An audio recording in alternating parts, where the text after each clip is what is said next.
Today we're talking about the 12 mistakes to avoid when moving to Disney World.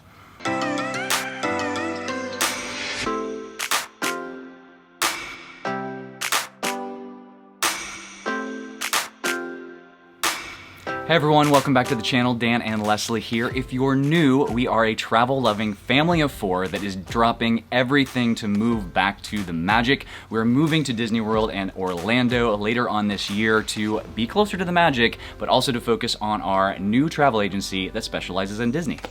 Yeah, so if you like what you hear, you can support us in one of two ways. First, like this video and subscribe to our channel. That helps YouTube know to recommend us to other people and gets us out there to more audiences. And second, we would absolutely love it if you would consider booking with Fantastical Vacations. You can find us over at fantasticalvacations.com.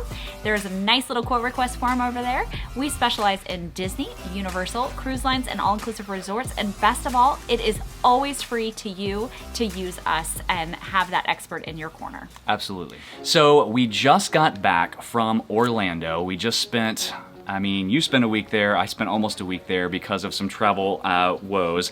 And we realized, because we spent the first night in our home as locals, and we realized there were a number of mistakes that we were about to make or could easily have made if we had done things a little bit differently. So these are the 12 mistakes to avoid if you're considering moving to Orlando.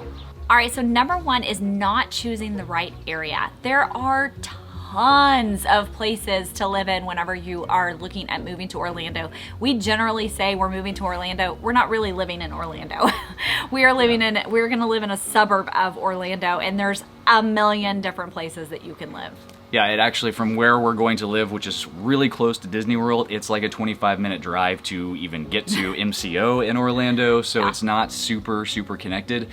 Just be aware that with all of these suburbs and all of these different neighborhoods, there are better and worse areas depending on what you're looking for. One area that we've heard is higher in crime is like Pine Hills in that Orlando area. We don't know, honestly, because we never even looked there. So just do your research and make sure you're choosing the right area for you based on what you want.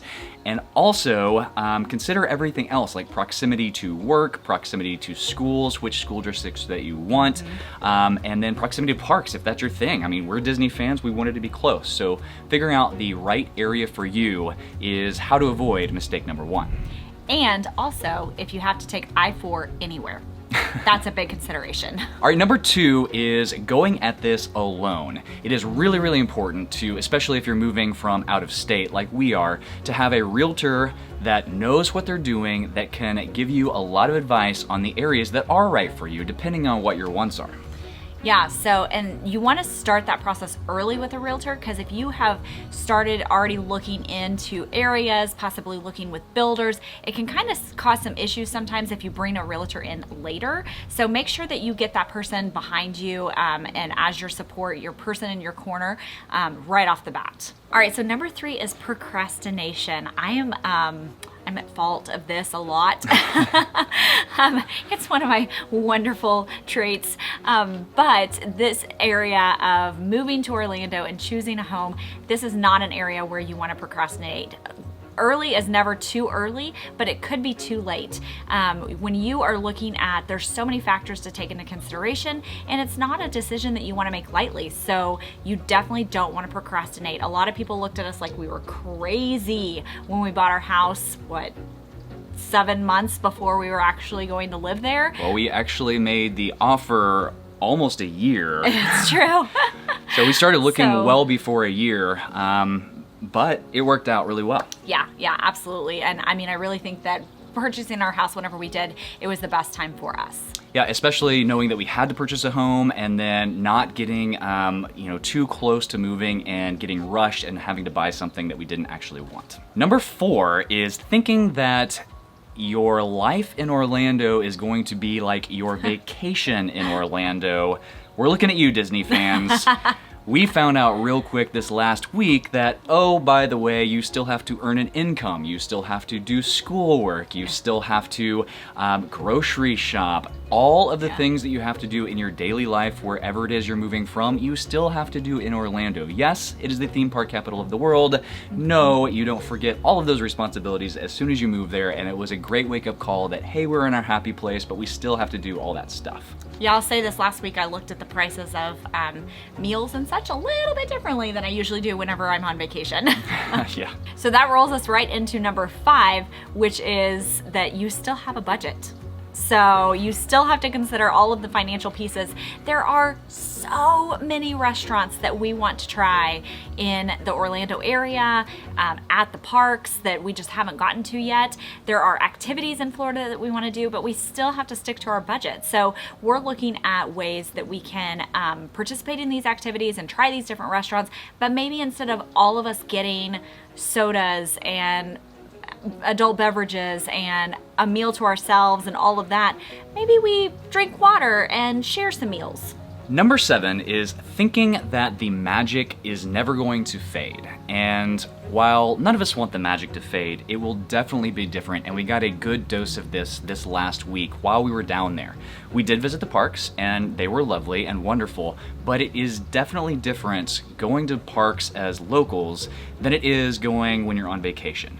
And it's okay to get tired of Disney every once in a while. I mean, we love pizza, love to eat pizza. I do not want it for every meal. Yeah.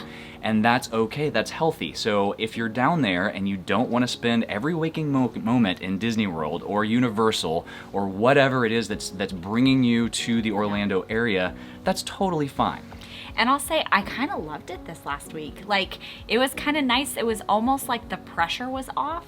That whenever we were in the parks, if it started raining or if we just weren't feeling it or whatever, that we were like, it's fine. We can go. We can do this next time. It's not a big deal. Yeah.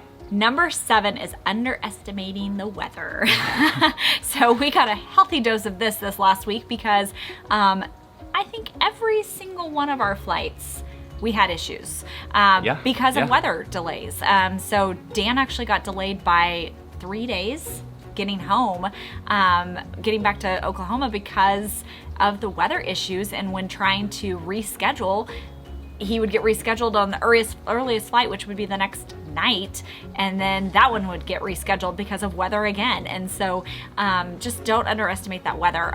Also, I mean, it's hot in Florida, and I really don't know that the heat is that much different than certain areas. You know, if you like have a true summer wherever you live, like Oklahoma, I feel like we have a true summer. Yeah. I mean, it was 100 degrees 2 days ago. So. Yeah, like we were on a walk and I was like, you know, but it lasts longer in Florida, and so make sure you visit, especially if you're from the north where maybe you don't have as harsh of summers, to make sure that you're prepared for what that feels like. And then last but not least is hurricanes. You definitely want to be just prepared. It's good to have that awareness and, you know, just go through the little checklist of all the things that you want to have stocked away just in case.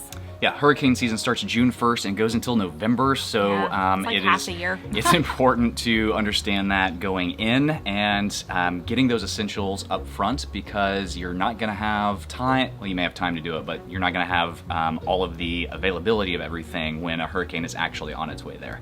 Number 8 is underestimating the traffic, and we've talked about this before, but again, we got a good wake-up call this last week when we were driving around the greater Orlando area, and these drivers are crazy. And I don't know if it's just the tourists that have flocked back to Orlando now that are renting cars and driving because they don't know where they're going, or if it's locals. I don't know who it is, but I mean, you've got people doing U-turns from the right lane and not signaling and using the shoulder to pass people and jumping in and cutting in, and it's like, what is going on? Awareness is good. Yeah, don't underestimate the traffic. So just know going in that drivers are a little bit crazy down there. Yeah. Be defensive. I told Aiden if he can learn to drive in Orlando, he can drive anywhere. That's the truth. So just understand, don't be surprised, don't make that mistake that underestimating any other drivers down there. Yep. All right, so number 9 is paying too much for a house. The way the market is right now, it is crazy. And it is so easy to get wrapped up and fall in love with something, and maybe you've made several offers. I know I'm speaking to someone out there who has like had that heartbreak after heartbreak because you've fallen in love with something and you made an offer and it wasn't accepted, or you were outbid, or whatever it might be. But don't make the mistake in becoming house poor because you love a house so much that you're willing to just throw way too much money at it in order to secure that. Yeah, absolutely. There is, I think you need to, I know you need to set a budget and then stick to the budget. And then once you find that house that you think that you are in love with and that's your dream house, get an idea of what that house is worth and what it's worth to you, and then don't go above that. That's what we did several times, and we didn't get the first house that we looked at, but that's how we wound up very content with what we bought. And if we hadn't got it for what we thought it was worth, we would have let it go and kept on looking. Number 10 is not researching costs. And this is a huge mistake to make before you move down there and you get surprised that things may be more expensive, or you may need some things that you didn't need back home. So Orlando is a tourism capital. There are a lot of people that flock to Orlando every year for tourism, and the prices tend to reflect that. And so we found out also that, your budget may have to be adjusted in some certain areas to accommodate for those increased prices. And then the other thing is, make sure you understand any additional costs that you'll need to absorb when you move down there. Number one is pest control. That's something that we don't pay for here in Oklahoma. We're able to do that ourselves. It is important there. But it is very important in Orlando because there are lots of little creepy crawlies and bugs and roaches that like to get in your house, and we want to keep them out of the house. So pest control is very, very important. Yes, it was a good thing. Sorry to interrupt you, but it was a good thing when we arrived at our house that we hadn't been in for 3 months, and we didn't see very many, but the bugs that we saw were already dead. And so that was like, it's working. Let's keep at it. Yep. Another one is toll roads. Understand that there are a ton of toll roads, and if you want to get anywhere quickly, you want to utilize those toll roads at least sometimes. So that will be an added expense, are those toll roads. And then just understanding, again, like Publix. Publix is everywhere. It's a great grocery store, but it is more expensive than a lot of the other grocery stores. We use Walmart here. It is definitely more expensive than Walmart. So just know going in that some things will be an add to your budget and some things will increase your budget in certain areas. Number 11 is thinking you can use public transportation. Nope. You need a car.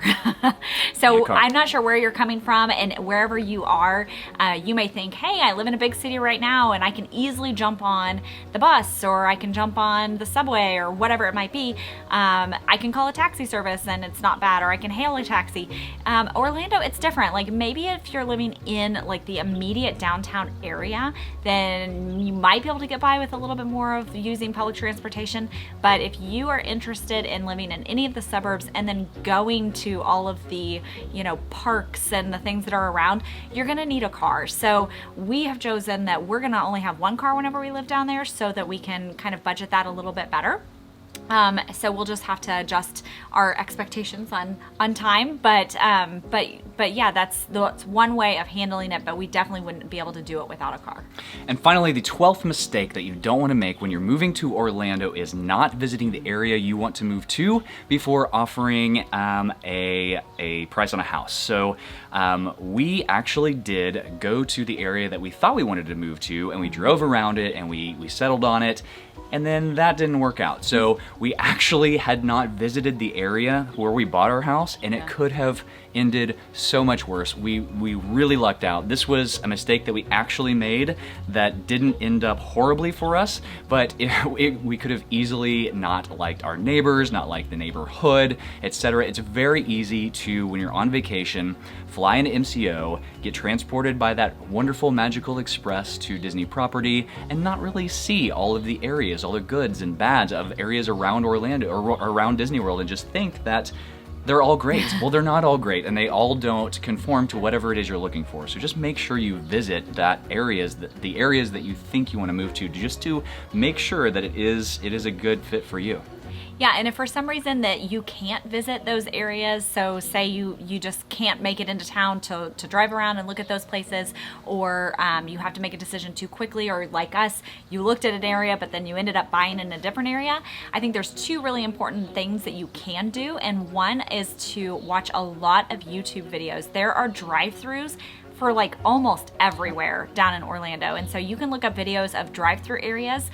You can reach out to, if you have any friends in the area, reach out to friends. And then particularly if you have a realtor and you haven't made that mistake of doing it on your own, then your realtor can maybe do a FaceTime or a video drive-through of your neighborhood or something like that, that will help you kind of know if that's the area for you. So there you have it. Those are the 12 mistakes that you want to avoid when moving to Disney World or moving to Orlando to be close to Disney World. We will actually spend the next few weeks posting the videos of us down there, picking furniture and exploring the house and the area. So those will be fun. If you like these videos, please follow along on our journey as we move to Orlando. Yeah, absolutely. So until next time. We'll talk to you soon.